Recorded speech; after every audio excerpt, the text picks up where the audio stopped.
താൻ അയാൾക്ക് വല്ലതും കൊടുത്തോ? അപ്പോൾ പുള്ളി പറഞ്ഞു ഒരു ചെറിയ തുക കൊടുത്തു. എത്ര? അപ്പോൾ അയാൾ എനിക്ക് തന്ന പൈസ പറഞ്ഞു. ഇത്രയും ദിവസം വർക്ക് ചെയ്തിട്ട് അത്രേ കൊടുത്തോളൂ. രജനി സാറല്ല ആ സിനിമയിലെ നായകൻ. പൂന്തി വിളയാടിയത് ഫഹദ് ഫാസിലാണ്. അടുത്ത ആളുടെ ഒരു ഒപ്പ് കൂടെ വേണമല്ലോ മെമ്പർഷിപ്പ് കിട്ടണമെങ്കിൽ. അപ്പോൾ അവൻ എന്നോട് പറഞ്ഞു, മമ്മൂക്ക് അറിയരുത്, ഒറ്റ ഒപ്പ് മതി, ഇനി 2 സാക്ഷികൾ വേണ്ട, അങ്ങ് അദ്ദേഹത്തിൻ്റെ ഒറ്റ ഒപ്പ് മതി നിങ്ങൾക്ക് മെമ്പർഷിപ്പ് കിട്ടാൻ.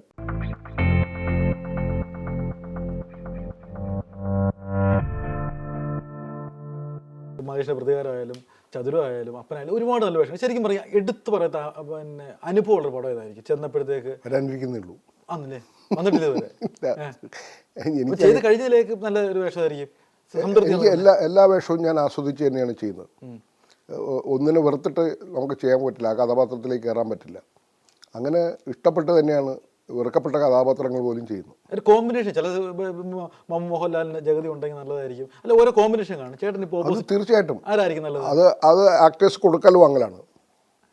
ഓപ്പോസിറ്റ് നിൽക്കുന്ന ഒരാൾ നമുക്കൊരു ആക്ഷൻ തന്നാലേ നമ്മുടെ റിയാക്ഷൻ കൊണ്ടാണ് അവർക്കൊരു ആക്ഷൻ ഉണ്ടാകുന്നത്. ആ ആക്ഷനും റിയാക്ഷനുമാണ് ആക്ടേഴ്സ് തമ്മിലുള്ള കൊടുക്കൽ വാങ്ങൽ എന്നുള്ളത്. അത് ഒരുപാട് മനുഷ്യരുമായിട്ടുണ്ട്. അല്ല, ചേട്ടൻ മനസ്സിലാണെങ്കിൽ ഫഹദ് ഫാസിലൊക്കെ എങ്ങനെയുണ്ട്? ഫഹദ് ഫാസിൽ നല്ല നടനാണ്. ഞാനിപ്പോൾ വേട്ടയ്യൻ തിരുനെൽവേലിയിൽ പോയി കണ്ടതാണ്. അപ്പോൾ ഞാൻ മഞ്ജു വാര്യരെ വിളിച്ചിട്ട് പറഞ്ഞു, രജനി സാറല്ല ആ സിനിമയിലെ നായകൻ. പൂന്തി വിളയാടിയത് ഫഹദ് ഫാസിലാണ്. കാരണം അയാളുടെ ഒരു പെർഫോമൻസ് നമ്മളെ വേറെ തരത്തിൽ ഉത്തേജനം തരുന്നതാണ്. ഞാൻ ഈ പല യൂത്ത് ഫെസ്റ്റിവലുകളിലും പോയി നാടകം കാണുന്ന ആളാണ്. കുട്ടികളുടെ പെർഫോമൻസ് നമ്മൾ അപ്ഡേറ്റ് ചെയ്യണം.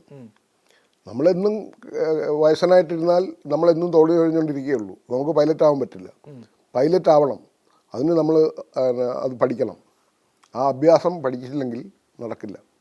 അല്ല, ഇയാൾ ഉപയോഗിക്കുന്ന ഒരു മാജിക് എന്താണ്? കാര്യം നമ്മളിന്ന് നേരിട്ട് അല്ല, ഇനിയിപ്പോൾ ഞാൻ അഭിനയിക്കുന്ന സിനിമയിൽ പോലും ഞാൻ കാണിക്കുന്ന മാജിക് എന്താണെന്ന് എനിക്കറിയില്ല. ആൾക്കാർക്ക് ഇഷ്ടപ്പെടുന്നതുകൊണ്ടാണ് ആ മാജിക് തുടർന്നു പോകുന്നത്. ആൾക്കാർക്ക് ഇഷ്ടപ്പെട്ടില്ലെന്നുണ്ടെങ്കിൽ പുറത്താണ്.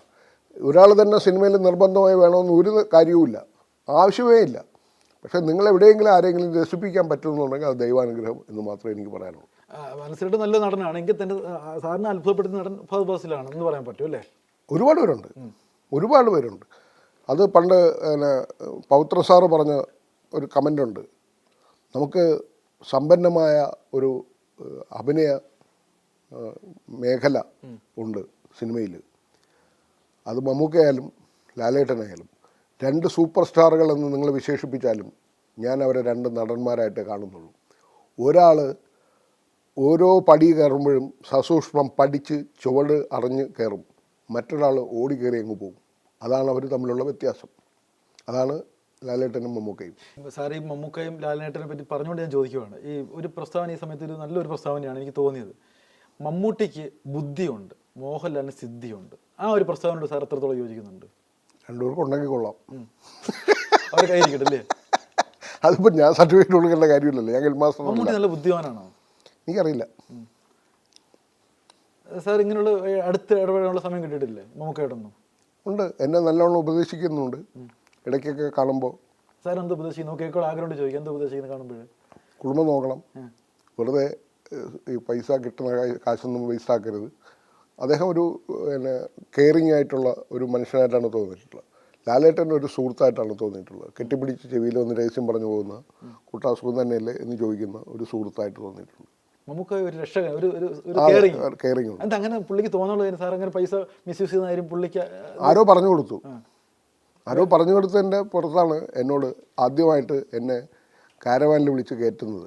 കൊല്ലത്തൊരു ഷൂട്ട് നടക്കുമ്പോൾ അത് എന്നിട്ട് എന്നോട് പറഞ്ഞതാണ്, കിട്ടുന്ന ശമ്പളത്തിൽ നിന്ന് ഇത്ര ശതമാനം നമ്മുടെ ചിലവിന് മാറ്റണം, ഇത്ര ശതമാനം കുടുംബത്തിന് വയ്ക്കണം, കുട്ടികളുടെ വിദ്യാഭ്യാസത്തിന് വയ്ക്കണം. അപ്പോൾ കണക്ക് പ്രകാരം ഇങ്ങനെ പറഞ്ഞു തരികയാണ്. അപ്പം ഞാൻ വിചാരിച്ചു, എന്തിനാണ് എന്നെ ഇങ്ങനെ ഇത്ര ഉപദേശിക്കേണ്ട കാര്യം? അപ്പോഴാണ് എന്നോട് ഇതിന് പറയാൻ വേണ്ടി. അപ്പം ഞാൻ വിചാരിച്ചു, എന്നെ എന്തിനാ ഇങ്ങനെ ഇത്ര കെയറിങ് ആയിട്ട് കാര്യങ്ങൾ പറഞ്ഞു തന്നത്? ഞാൻ ചോദിച്ചു, നമുക്ക് ഞാൻ പൈസ ഒന്നും അനാവശ്യമായിട്ട് ചിലവാക്കുന്നൊന്നുമില്ല, എനിക്ക് അത്ര പൈസയും കിട്ടുന്നില്ല. അപ്പോൾ പറഞ്ഞു, പലരും പറയുന്നുണ്ട് തൻ്റെ അനാമത്ത് ചെലവുകളെ കുറിച്ചെന്ന്. വഴിവിട്ട് പോകാമെന്ന്. അനാമത്ത് ചെലവുകളെ കുറിച്ചെന്ന് ആരോ പറഞ്ഞു കൊടുത്തതാണ്. ഈ പറഞ്ഞ കേൾവികളാണ് ഇങ്ങനെ ചുറ്റും കറങ്ങിക്കൊണ്ടിരിക്കുന്നത്. ഞാൻ വീട് നോക്കുന്നത് പോലെ ആരും നോക്കുന്നില്ല എന്നുള്ള കാര്യത്തിൽ എനിക്ക് നല്ല ഉറപ്പുണ്ട്. ഞാനൊരു അമ്പലത്തിൽ പോയിട്ട് ഒരു തവണ തിരുനെൽവേലിയിൽ ക്ഷേത്രങ്ങൾ കാണാൻ ഇറങ്ങി. അവിടെ ഗ്രാമങ്ങളിലെ അമ്പലങ്ങൾ കാണാം എന്ന് വിചാരിച്ച് ചെല്ലുമ്പോൾ ഒരു അമ്പലത്തിൽ കയറി. 1000 പശുക്കളുണ്ട് അവിടെ. ആ 1000 പശുക്കളുടെ ഇടയിൽ ഒരു അമ്മ നിൽപ്പുണ്ട്. RM KV എന്ന് പറയുന്ന സിമൻറ്റ് ഫാക്ടറിയിലേക്ക് കുടുംബത്തിലുള്ള അമ്മയാണ്. ഒരു 18ാമത്തെ വയസ്സിൽ ശ്രീകൃഷ്ണനോടുള്ള ഭക്തി തോന്നിയിട്ട് ഒന്ന് സ്ഥാപിച്ച് ഒരു മഠം ഉണ്ടാക്കി അവിടെ 1000 ഗോക്കളെ വളർത്തുന്നു. അവിടെ നിന്ന് എനിക്കൊരു തൈര് കിട്ടി. എനിക്ക് കുറേ മാലയും തന്നു. എനിക്കിപ്പോഴും ഞാൻ എൻ്റെ നാടിനെക്കുറിച്ച് സ്നേഹത്തെ ആദരവോടെ കാണുന്നത് നമ്മുടെ പൈതൃകം എന്ന് പറയുന്നത് ഈ ഒരു രാഷ്ട്രീയ കക്ഷിയല്ല അതിന് അവകാശികൾ. എനിക്ക് വേണമെങ്കിൽ കമ്മ്യൂണിസ്റ്റുകാരുടെ തൊപ്പി വയ്ക്കാം, ഗാന്ധിയുടെ തൊപ്പി വയ്ക്കാം. ആർക്കും അവകാശപ്പെട്ടതല്ല, നമുക്ക് അവകാശപ്പെട്ടാണ് ഈ രാജ്യം. അല്ല, ഇത്രയൊക്കെ കുടുംബം നോക്കുന്ന കാര്യം ആദർശവാനാണ്. ഇത്രയൊക്കെ നല്ലൊരു വ്യക്തിയെപ്പറ്റി ഈ തോന്നിയ ദിവസം ആരെ മമ്മൂക്കയുടെ ചെവിയിൽ എത്തിച്ചു കൊടുത്തേ? പറയുമായിരിക്കും. ഇപ്പം ആരെക്കുറിച്ച് ആർക്കും എന്തോ പറയാമല്ലോ. അല്ല, അങ്ങനെ പുറകെ നടന്ന് നമ്മൾ വീക്ഷിക്കുന്ന ചില ആൾക്കാർ കണ്ണുകളുണ്ടെന്നുള്ളൊരു ഉറപ്പല്ലേ? അത് എത്തി നോട്ടക്കാരൊക്കെ ഉണ്ടാവും. ഞാനങ്ങനെ എത്തി നോക്കാൻ നടക്കുന്ന ആളല്ല. അലസരായിട്ട് ഒതുക്കുന്ന ഒരു കോക്കസ് ഉണ്ടെന്ന് വിചാരിക്കുന്നുണ്ടോ? അറിയില്ല. അല്ല, ഇങ്ങനെയുള്ള സംസാരത്തിൽ ഇങ്ങനെയുള്ള വിവാദങ്ങൾ കുത്തിപ്പൊക്കിക്കൊണ്ടുവരും അങ്ങനെയൊക്കെ കാണിക്കുമ്പോഴത്തേക്ക് തോന്നുന്നുണ്ടോ? ഇല്ല, അങ്ങനെ ഒരു സംഘം ഉണ്ടെന്ന് എനിക്ക് തോന്നുന്നില്ല. ഞാനൊരു പ്രബല ഗ്രൂപ്പിൻ്റെ അംഗമല്ല. ഞാനൊരു അമ്മയിൽ മെമ്പർഷിപ്പ് എടുത്തു. അത് മമ്മൂക്ക പറഞ്ഞിട്ട് എടുത്തതാണ്. മമ്മൂക്ക തന്നെയാണ് അതിനകത്ത് ആദ്യം സൈൻ ചെയ്തതും. മമ്മൂക്കയായിരുന്നു അന്ന് പ്രസിഡൻറ്റ്. അപ്പോൾ ഞാൻ കൊണ്ട് കൊടുക്കുമ്പോൾ മമ്മൂക്ക ചോദിക്കണം 2 സാക്ഷികൾ വേണം അത് അംഗമാകണമെങ്കിൽ. ഞാൻ മമ്മൂക്കയുടെ അടുത്ത് തന്നെ കൊണ്ട് കൊടുത്തത്. അപ്പോൾ മമ്മൂക്ക എന്നോട് ചോദിച്ചതാണ് ഇങ്ങനെയൊക്കെ ഉണ്ടെന്ന്. അമ്മയുടെ പ്രസിഡൻ്റാണ്. അങ്ങനെ മമ്മൂക്ക സൈൻ ചെയ്തു. ഇനി 2ാമത്തെ ഒരാളിടണം. ഞാൻ വിചാരിച്ചു ലാലേട്ടനെ കാണാം. അപ്പം ഞാൻ പോകുന്ന ഇറക്കിയ വഴിയിൽ കൂട്ടുകാരനോട് പറഞ്ഞു അടുത്ത ആളുടെ ഒരു ഒപ്പൂടെ വേണമല്ലോ മെമ്പർഷിപ്പ് കിട്ടണമെങ്കിൽ. അപ്പോൾ അവൻ എന്നോട് പറഞ്ഞു മമ്മൂക്ക അറിയരുത്, ഒറ്റ ഒപ്പ് മതി, ഇനി 2 സാക്ഷികൾ വേണ്ട, അങ്ങനെ അദ്ദേഹത്തിൻ്റെ ഒറ്റ ഒപ്പ് മതി നിങ്ങൾക്ക് മെമ്പർഷിപ്പ് കിട്ടാൻ. അങ്ങനെയാണ് ഞാൻ അമ്മയിൽ മെമ്പറാകുന്നത്. മമ്മൂക്ക പറഞ്ഞിട്ടാണ് മെമ്പർ ആയത്. അതെ. കൂടെ അഭിനയിച്ച തോപ്പിൽ ജോപ്പനും അഭിനയിക്കുന്ന സമയത്ത് കൂടെ ഇരുന്ന എന്നോട് മമ്മൂക്ക പറഞ്ഞു മെമ്പർഷിപ്പ് എടുക്കണം, നമ്മുടെ സംഘടനയാണ്. അപ്പം ഞാൻ പറഞ്ഞു എൻ്റെ അമ്മ സമ്മതിക്കുമെന്ന് എനിക്കറിയില്ല. കാരണം പേരണം പോലും എനിക്ക് തന്നിട്ടില്ല, എൻ്റെ സ്വന്തം അമ്മ. പിന്നെയാണ് അമ്മയിൽ മെമ്പർഷിപ്പ് എടുക്കാൻ എനിക്ക് പൈസ ഇല്ല. അപ്പോൾ അദ്ദേഹം പ്രൊഡ്യൂസറോട് പറഞ്ഞ കാര്യം പ്രൊഡ്യൂസർ എന്നെ വിളിച്ചിട്ട് പറയാണ്, എടോ താൻ അയാൾക്ക് വല്ലതും കൊടുത്തോ? അപ്പോൾ പുള്ളി പറഞ്ഞു ഒരു ചെറിയ തുക കൊടുത്തു. എത്ര? അപ്പോൾ അയാൾ എനിക്ക് തന്ന പൈസ പറഞ്ഞു. ഇത്രയും ദിവസം വർക്ക് ചെയ്തിട്ട് അത്രേ കൊടുത്തുള്ളൂ. അതാണ് ആ മനുഷ്യൻ്റെ കെയറിങ്. അതാണ് മമ്മൂക്ക എന്ന് പറയുന്ന മനുഷ്യൻ്റെ കെയറിങ്.